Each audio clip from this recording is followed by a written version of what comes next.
Hello everyone. DWE Assam Torfra is set a notification.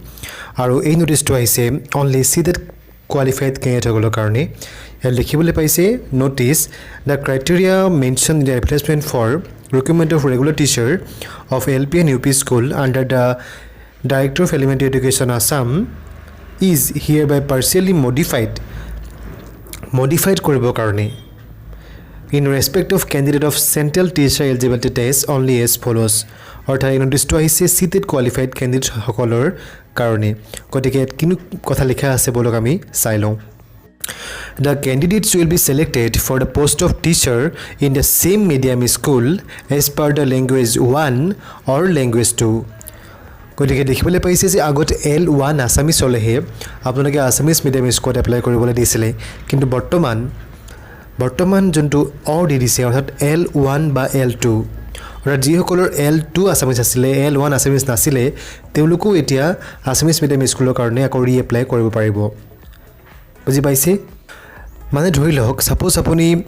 আগতে apply কৰা নাছিলে কাৰণ আপোনাৰ L1 আসামিজ নাছিলে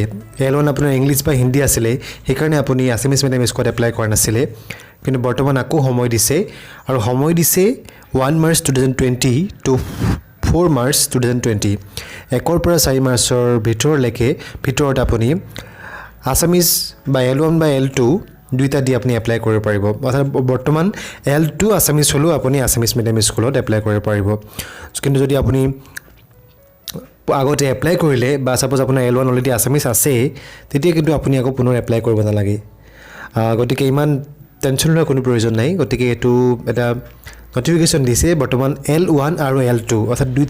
দুইটাৰ ওপৰত ডিপেন্ড কৰি আপোনাক জবটো প্ৰদান কৰা হ'ব গতিকে পুনৰ যদি অনলাইন আবেদন কৰিবলৈ দিছে তেতিয়া হয়তো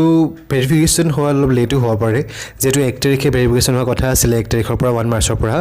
গতিকে এতিয়া লেটও হ'ব পাৰে গতিকে চেনেলটো চাই থাকিব খবৰ পাই থাকিব থ্যাংক ইউ